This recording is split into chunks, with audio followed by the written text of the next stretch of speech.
Thanks for listening to the Free For All After Party from Fox 4. The best news, sports, and weather is available anytime at fox4news.com. Now, enjoy the show.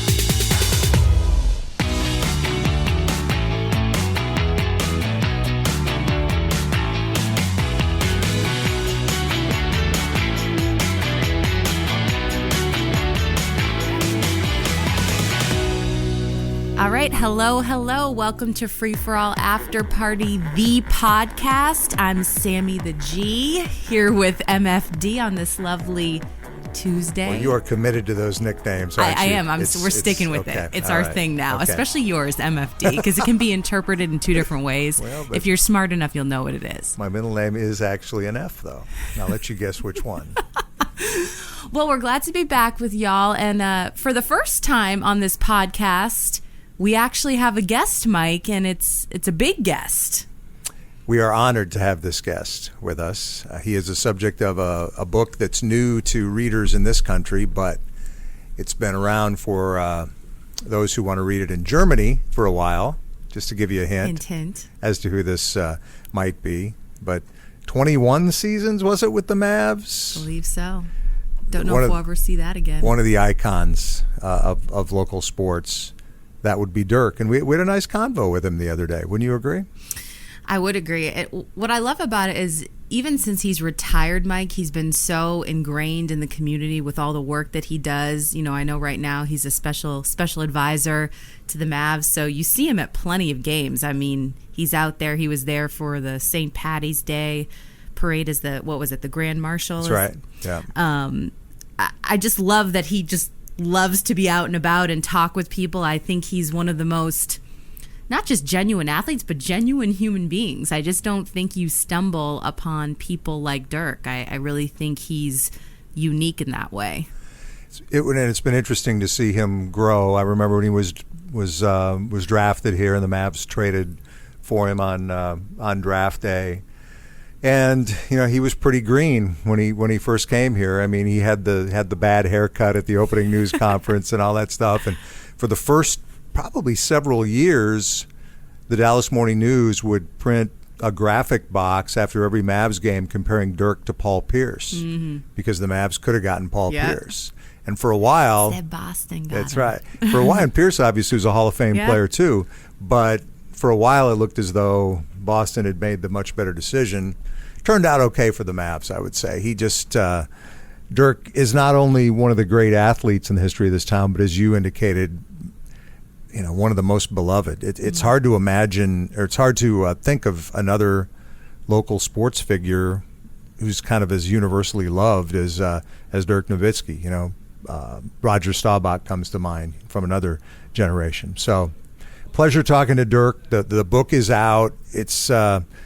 It's an outstanding read. I've gotten through about half of it now. I need to read it. And we'll talk about this once we start the conversation with him. But he gave this author just unprecedented behind-the-scenes access, and the narrative picks up for the most part after the 2011 championship season and through the end of Dirk's career. So it's pretty good stuff. Can you imagine an athlete now, though, giving someone that kind of access? I mean, because that's a big commitment to say, okay, yeah, you can follow me everywhere, every day for however many years he followed him for. What was it, about? It would have been from 12 through was 19 his last year, so 8-9 years. Yeah. I mean, it just speaks on that Dirk must have really, really trusted him, you know, to be able to give him that kind of insight into not only Dirk as a player, but him personally, his personal life, those types of things. Yeah.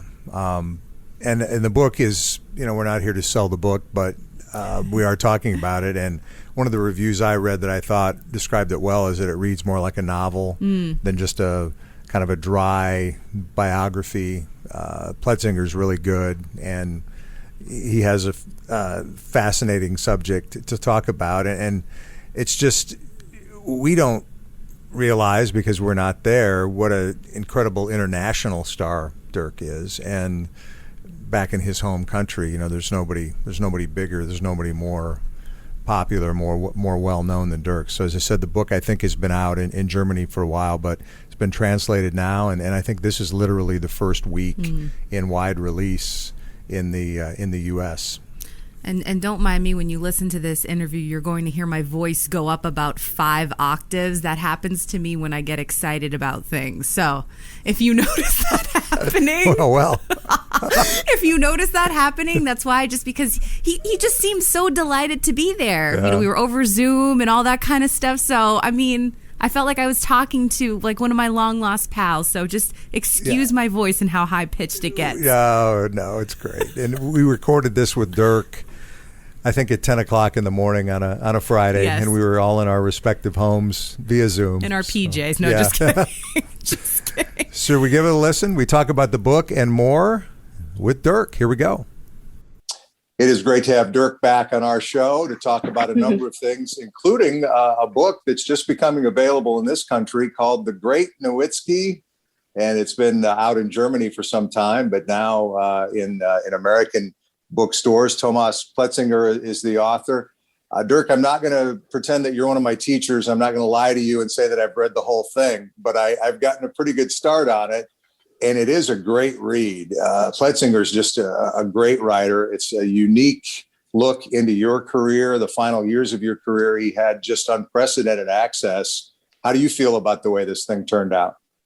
I'm pretty good. You know, what we didn't want to do another sports book, another biography. That's just, he was born there, with pictures of a layup. We didn't want to do all that. We wanted to do a little more something special. So Thomas is a real book author. He writes novels in Germany, and so I think his standard, which is higher, you can tell the language that he uses, well, at least in German. I haven't read the full English version either, because they had to. Part of what took so long, they had to rewrite obviously some stuff. Some stuff you have to explain to the German fan. It's irrelevant to the U.S. market. So they had to rework some of that stuff and translate it. But the language that he uses in Germany is just different than the normal sports talk. So I thought it was a great read, and people loved it in Germany. But he came to me after the championship and said, "Hey, can I follow your last couple of years of the career and then make a book out of it?" Obviously, neither of us knew that I was gonna play another 7-8 years. So he's like, "I want to finish this book, but I want to kind of get the end of it too." So he literally followed me for 7-8 years. Was part of my crew, part of my entourage, traveling with me to appearances in the summer. He went to all my foundation events, and he was just always present. He was like Holger. He was part of the crew. So that he got a really good insight, and I thought he did a good job. And he's a good dude, and kind of got along really, really well. Dirk, is there any part of the book that surprised you when you read it, and which particular part maybe made you most emotional? So I didn't want to read it while he was writing it, so I waited till the final product. Just with my movie a few years ago when that came out, I didn't want to be part of the whole making of. I wanted to see the final product and be like surprised and laugh and cry when I see something. So I did the same thing with the book, and right away the opening got me. The opening got me good. When I read it in Germany, it was just after my retirement. And, basically the first chapter right away is on my last game and my last home game, and just the way he describes it with this language, and it almost put me back into that situation. So I think that was the most emotional part. And I had some tears in my eyes. I gotta admit, maybe because it was the freshest thing at the time. But even like the championship later or other stuff in the book with the family, it didn't get me as much as the opening with the last game. I think he described that beautifully, and it just put me right back in the moment. And that was definitely emotional. Some other parts, of course, surprised me a little bit. Some of the off-court stuff is in there. That obviously wasn't my favorite time to go through, so that's always weird to read that and rehash that a little bit. So, but I think he got a pretty good glimpse of the whole surrounding. I heard you tell the story on the radio about reading the book on an airplane and how awkward that was. Yeah, so I had to take the cover off. I mean, I'm not gonna sit there chilling in my seat and says the great Nowitzki everywhere. So I had. And you're already 7 feet tall. Yeah, I'm sitting there like this, and everybody's like looking at me. At the time, the book hadn't come out yet, so I had to take the cover off and just be a little more low key with it, and then so that's how I read it. And then I started it on the airplane ride, I think to China at the time, when I flew to Beijing to be a ambassador of the World Cup at the time, and it was literally got emotional on the plane. So that was cool. It was a cool read. Dirk, you're a really humble and modest guy, as everyone who's gotten to know you through the years. But with a book like this, when it details so many specific things, is it uncomfortable at any point to read some of this stuff too, or to relive it? You know, considering that I think people would consider you to be in yourself to be a more private person. Yeah, definitely. It was it's strange to let the guy basically into my whole circle. Like I said, he followed me around. He got to know my kids and my family. It was in my house. I mean, one of the pictures in the book is actually one of the artwork we have, and that's from our house. So that's something I think I've gotten better at over 20 years. I think at the beginning, everything was no. I don't want to do an interview. I don't want to talk to anybody. I want to see anybody. And over the years, I felt more comfortable and opened up a little more, being better in interviews. I think all that came with when I got a little more comfortable with the English language and a little more trusting people. And I was just so shut down at the beginning because I was just so nervous. But I've gotten a lot better. And I think it's fair to say at the beginning of the career, the film or the book probably would not have happened because I just wouldn't have given them the access. But once I got older and felt more comfortable around people and communicating and stuff, and then that's why this stuff was able to happen. But it's definitely still strange. Great Nowitzki, available here soon in your bookstore or online. It is an outstanding read. I can't wait to read the rest of it. There's someday, Dirk, maybe a book called The Great Luka. He's off to a pretty good little start in his career. How often do you spend time with Luka Dončić? And I guess what are your impressions of the way he's sort of turned this season around for himself? Well, honestly, I didn't think it was possible for him to get even better from what we've seen, in the first 3 years and, averaging a triple-double in a month last year. But he took his game to another level, especially his scoring. I think he's scoring in even more ways now. He's got the whole package. He can post, he can read the pick and roll, he can shoot the three. He's got the in between now. He's got the one legger now. He's got the floater. I mean, he's got the post up. So I feel like he's a complete package, which is at age 22, barely 23, is just amazing. And usually that comes a little more with experience. But at the level that he's playing at such a young age, and how he reads the game is incredible. And I'm running out of words to really describe him because it is unbelievable. And happy for him, happy for the Mavs that they're on a good run. There were some questions, of course, with Jay Kidd coming in as a coach, and I'm happy for him how he got the guys playing and running and rotating on defense and playing for each other. So I think it's been a fun season, and let's see how we close out the rest of the year, and hopefully make a nice little fun playoff run to get everybody excited. But Luka being the head of a snake, how he picks his spots, when to score, when to find the shooters, it's just incredible how he finds that mix at such a young age. Dirk, there's not much to nitpick when it comes to Luka's game.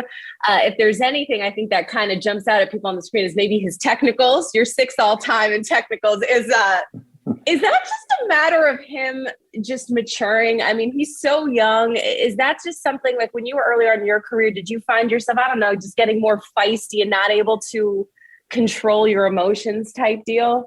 Yeah, I think he's got to learn that, and he will learn that better. I mean, and you learn how to deal with the officials in a certain way. I mean, I'm off the court, I'm super laid back, but sometimes on the court I snapped a lot, and when I was frustrated, I snapped at the referees, which is never obviously the right thing to do. But I think you learn how to talk to them and when to approach them. It's what they don't love when you right in the moment, you yell and you point and, the gestures and the cursing. I think that is what they don't love. But you can go up to them, a play later and say, I didn't agree with that call, or you might have missed that. Can you look at that at halftime? And I think that's more the way to go. But he's an emotional player. He's an emotional player, and he plays with his heart. And sometimes he just gets a little too emotional. But I think as he gets a little older, he'll learn to control that better. And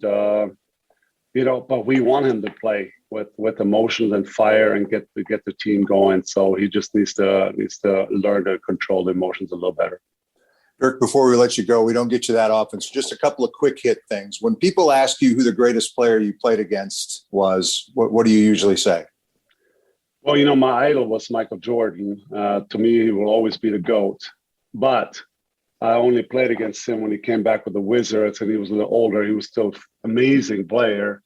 But I'd say the best player I would play against was Kobe in his prime. I always tell the story when he gave us 63 points in 3 quarters, outscored our whole team. I mean, he was an incredible package of killer instinct and, athleticism, skill level.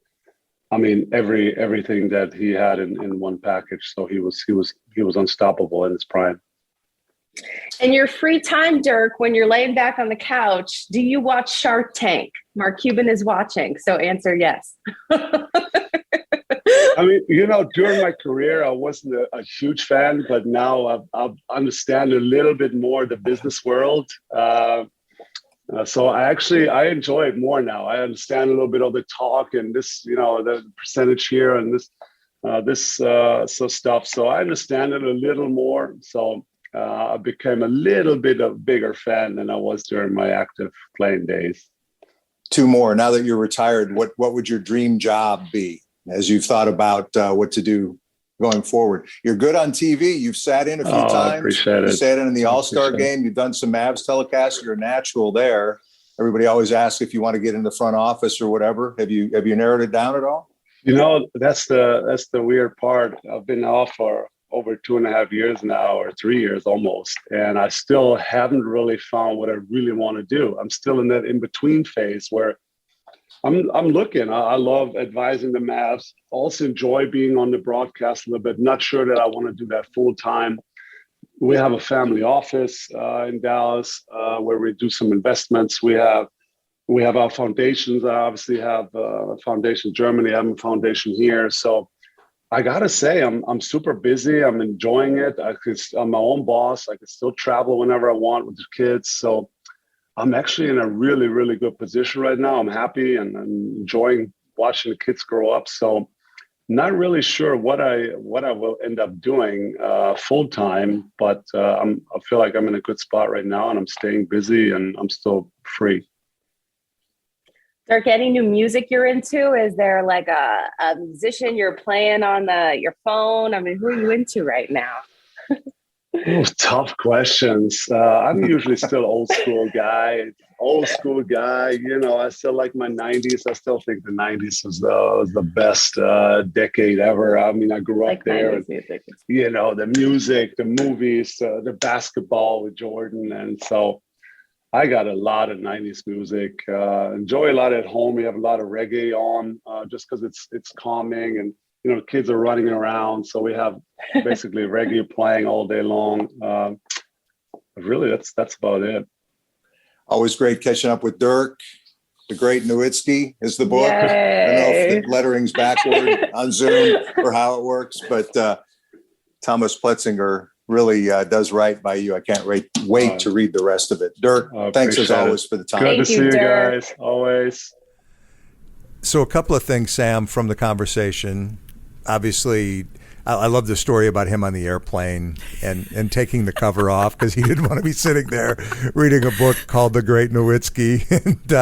But then he talked about how he got kind of emotional reading it on the plane because of some of the passages and obviously it would just imagine being sort of taken back in your life like that through the written word, and as well written as it is from Pletzinger. So I think Dirk got a little bit sentimental there. And the stuff about Luka was good. You asked him about the technicals, and I think we found out that Dirk was 6th on the all-time list for tees. And so Dirk would bark at the refs in his own right. But it's such a unique situation for a franchise to be able to have one guy kind of hand off to the next in one icon to another. And they both, happen to be international stars, guys who didn't grow up in this country. And so I think Dirk can be a real mentor to Luka in ways that maybe another player wouldn't. Well, and to your point, how great for Luka and how special it is to have that kind of resource in Dirk, where you have a guy that not only you can call up whenever you want, but you could literally just drive over to his house if you have a bad game or if you're just in a slump or whatever. I mean, he's the perfect resource for Luka. I mean, you never want to compare the two because Luka is his own player, his own guy. But like you had talked about, Mike, the last live shot we did at one of the Mavs games, that Luka has the potential to be the biggest star athlete ever to come through the DFW, right, in your mind? I think so. You just look at where he is at this age in terms of his league, where he's considered to be among the great players already. He's obviously a top 5 player. I know he didn't start the All-Star game this year or whatever, but he's almost universally considered to be a top 5 player, an all-pro at age just having turned 23. Dirk wasn't there yet. Mm-hmm. And really, as great as Dirk was, and he was great, he wasn't considered the best player in the league for very long, if in fact he ever was. And that part of that's a function of the players who were playing at the time that he was playing. But I think Luka will be considered that way if the trajectory continues the way it is. There will be a time where Luka is considered to be the best player in the NBA. Just lay off the refs a little bit. That'll help. I always look when we're watching these games in the office.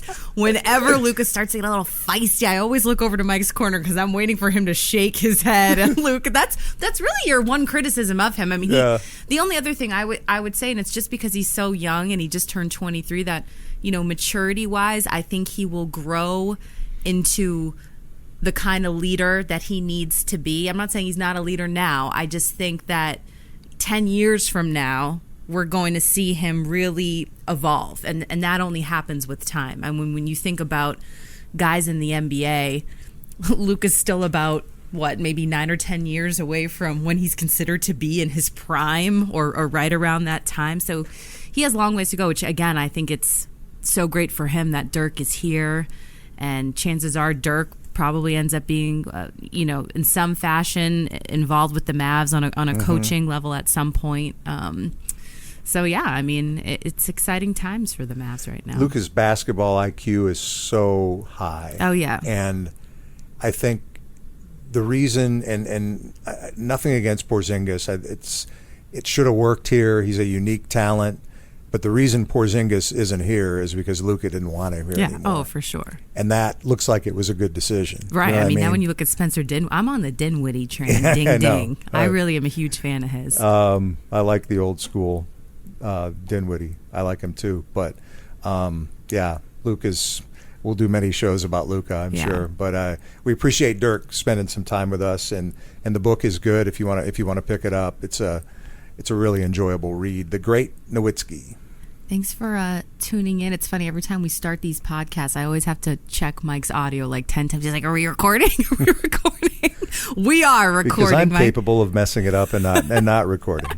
Thank you guys for joining us. Mike, you going to take us out? For Sammy the G, this is MFD and producer Landry sitting eating his soup that smells really good. It smells really good. I'm going to go out and get something really unhealthy for dinner right now. You guys can watch me eat it. Have a good one, everybody. Thanks for joining us here on the Free for All After Party. We'll see you next time.